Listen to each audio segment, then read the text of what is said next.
అనగనగా ఒక గుహలో ఒక అడవిలో ఒక దెయ్యం ఉంటుంది. ఆ దెయ్యానికి గత కొన్ని రోజులుగా ఆహారం దొరకకపోవడంతో చాలా బాధపడుతూ ఉంటుంది. ఏంటో నా జీవితం, ఆహారం తిని ఎన్ని రోజులవుతుందో, చాలా నీరసంగా ఉంది. ఒక్క మనిషి అయినా ఒక్క జంతువైనా ఇటువైపు రావడం లేదు. నేనేమో మనుషుల్ని తినే దెయ్యాన్ని కాకపోతిని. ఇప్పుడు ఎలాగా? నాకు ఆహారం పెట్టేవాళ్ళు ఎవరు అని గుహ మీద కూర్చొని బాధపడుతూ ఉంటుంది దెయ్యం. అదే ఊరిలో రంగమ్మ, కాంతయ్య అనే భార్యాభర్తలు ఉంటారు. వారిద్దరూ రోజు కూలీలు. ఏ రోజుకు ఆ రోజు పని చేసుకుంటూ జీవితాన్ని గడుపుతూ ఉంటారు.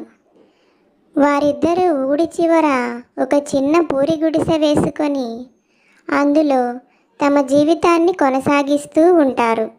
ఇక మనం కథలోకి ముందుకి కొనసాగుదాం. ఒకరోజు ఆ దెయ్యం అనుకోకుండా రంగయ్య వాళ్ళ ఇంటి వైపు వస్తుంది. అమ్మయ్య, ఈ ఇంటిలో నాకేదో ఆహారం దొరికేలా ఉంది. ఇంట్లో కూడా ఎవరూ ఉన్నట్టు లేరు. నేను ఈ ఇంట్లోనే ఉంటాను. నాకు ఆహారం దొరుకుతుందని నేను ఆశిస్తున్నాను అని ఆ దెయ్యం రంగయ్య, కాంతయ్య వాళ్ళ ఇంట్లోనే ఉంటుంది. కానీ ఈ విషయం రంగయ్య, కాంతమ్మ ఇద్దరికీ తెలియదు. దెయ్యం వాళ్ళకి తెలియకుండా ఆ ఇంట్లోనే ఉంటూ ఉంటుంది. ఒకరోజు కాంతమ్మ రంగయ్యతో ఇలా అంటుంది. ఏమండి, ఈరోజు మా అమ్మ మన ఊరి మునసబు గారితో పని ఉండి మన ఊరు వస్తుంది. అమ్మకి చికెన్ బిర్యానీ అంటే చాలా ఇష్టం. మీరు సంతకు వెళ్ళి చికెన్ తీసుకురండి. నేను ఇంట్లోనే చికెన్ బిర్యానీ తయారు చేస్తాను. అమ్మ 2 ముద్దలు తినేసి మళ్ళీ సాయంత్రం బస్సులో వెళ్ళిపోతుంది. సరేనా? మీరు వెళ్ళి సంతకు వెళ్ళి చికెన్ తీసుకొని రండి. డబ్బులు అరుగుపైన ఉన్నాయి, తీసుకోండి అని చెప్తుంది కాంతమ్మ. సరే కాంతం, నాకు కొంచెం పొలంలో పని ఉంది. ఒక అరగంట పని పడుతుంది. ఆ పని చూసుకొని తర్వాత నేను సంతకు వెళ్ళి చికెన్ తీసుకొని వచ్చి నీకు ఇస్తాను.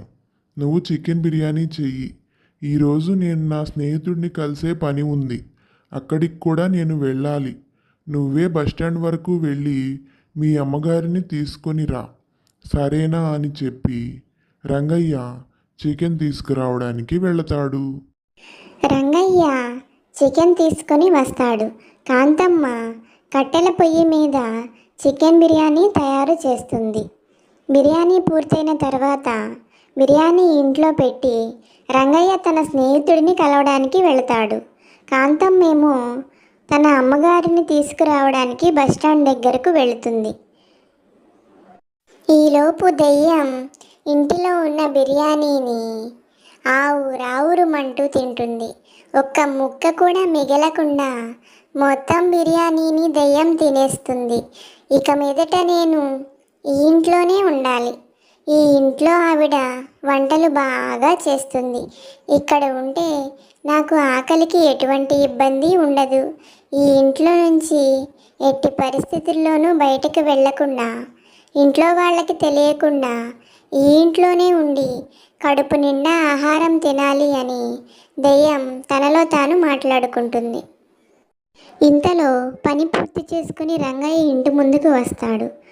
అంతలో వాళ్ళ ఆవిడ కూడా తన తల్లిని తీసుకొని వస్తుంది. ఏంటి అల్లుడు గారు, బాగున్నారా? ఏంటండి విశేషాలు? పని అంతా బాగా జరుగుతుందా? పొలం అది ఎలా ఉంది అని అత్తగారు రంగయ్యను అడుగుతుంది. నేను బాగానే ఉన్నాను అత్తయ్య గారు. మీరెలా ఉన్నారు? ఊర్లో అంతా బాగానే ఉన్నారా? మామయ్య గారు ఎలా ఉన్నారు? మీ వ్యవసాయం ఎలా సాగుతుంది అని అడుగుతాడు రంగయ్య. ఇంతలో కాంతమ్మ మాట అందుకొని, అబ్బా, అన్ని విషయాలు ఇక్కడే మాట్లాడుకోవాలా ఏంటండి? పదండి, లోపలికి వెళ్ళి బిర్యానీ తింటూ మాట్లాడుకుందాం అని వాళ్ళిద్దరి మాటలకి అడ్డుపడుతుంది. వాళ్ళు కూడా సరే అంటారు. వాళ్ళు ముగ్గురు బయట నుంచి లోపలికి నడుచుకుంటూ లోపలికైతే వచ్చేస్తారు. లోపలికి వచ్చి అందరూ షాక్ అవుతారు. ఏం జరిగిందంటే దెయ్యం మొత్తం ఆహారం తినేసింది కదా. ఇప్పుడు అక్కడ ఖాళీ గిన్నెలు మాత్రమే ఉన్నాయి. ఆ ఖాళీ గిన్నెలు చూసి రంగయ్య కాంతమ్మ ఒకరి ముఖం ఒకరు చూసుకుంటూ నిలబడతారు. ఇంకా వెంటనే కాంతమ్మ, ఏమండి, మీకు ఎంత మాత్రం ఆకలి ఎక్కువైతే మేము వచ్చే వరకు కూడా ఆగకుండా వండిన బిర్యానీ మొత్తం మీరే తినేస్తారా? మా అమ్మ ఊరి నుంచి రాక వచ్చిందని మా అమ్మ కోసం బిర్యానీ చేస్తే ఆ బిర్యానీ మొత్తం నన్ను అలా బస్టాండ్కి పంపించి మీ స్నేహితుడిని కలవాలని అబద్ధం చెప్పి ఆ బిర్యానీ అంతా మీరే తినేస్తారా అని కాంతమ్మ రంగయ్యపై అరవటం మొదలు పెడుతుంది. కాంతమ్మ మాటలకి రంగయ్య ఇలా సమాధానం చెప్తాడు. అయ్యో కాంతం, నాకు తెలియదే బాబు. నేను నా స్నేహితుడిని కలవడానికి నిజంగానే వెళ్ళొచ్చాను. కావాలంటే రాముని అడుగు. నేను అలా వచ్చి గడప ముందు నిలబడ్డానో లేదో మీరు నా వెనకే వచ్చేశారు. ఇంకెప్పుడు నేను తినడానికి నాకు టైం దొరికిందని. అయినా అంత బిర్యానీ తినడానికి నేనేమన్నా మనిషినా దెయ్యాన్నా కాంతం? ఎందుకు అలా అరుస్తున్నావే? నేను తినలేదే బాబు అన్న కాంతమ్మ మాత్రం భర్త మాటలు నమ్మదు. ఇంకా వెంటనే అత్తగారు అందుకొని, పోనీలేమ్మా, అల్లుడు గారికి ఆకలి వేసిందేమో, అందుకే పాపం కొంచెం ఎక్కువగా తిన్నారు. ఈ విషయం గురించి మీరిద్దరు ఎందుకు గొడవ పడతారు? కావాలంటే నేను ఇంకొక రోజు వచ్చి తింటానులే. నేను ఎప్పుడు తినని బిర్యానీయా ఏంటి? నాకు బస్ టైం అయిందమ్మా, నేను వెళ్తాను అని కాంతమ్మ అంటుంది. కొద్దిసేపు ఉండమ్మా, మళ్ళీ వండుతాను అన్నా కానీ వినిపించుకోదు. నాకు ఈ బస్సు వెళ్ళిపోతే ఇంకా ఆఖరి బస్సు కూడా ఉండదమ్మా, నేను వెళ్ళిపోతాను, చీకటి పడుతుంది, ఇంటి దగ్గర మీ నాన్న ఒక్కడే ఉన్నాడు అని వెళ్ళిపోతుంది. బిర్యానీ ఏమైనప్పటికీ భార్య చాలా బాధపడిందన్న ఉద్దేశంతో రంగయ్య, నేను వెళ్ళి చికెన్ బిర్యానీ తీసుకొని వస్తాను, నువ్వు దాన్ని బిర్యానీ చెయ్యి, ఈరోజు మనిద్దరం కలిసి తిందామని చెప్పి వెళ్ళి భార్యకు బిర్యానీ తెచ్చి ఇస్తాడు. భార్య ఆ చికెన్తో బిర్యానీ తయారు చేస్తుంది. బిర్యానీ తయారు చేసిన తర్వాత భార్య స్నానం చేయడానికని స్నానాల గదిలోకి వెళ్తుంది. రంగయ్య ఏమో పొలంలో చిన్న పని ఉంది, చూసుకొని భోజనం టయానికి వస్తాను అని చెప్పి అక్కడ నుంచి రంగయ్య కూడా వెళ్ళిపోతాడు.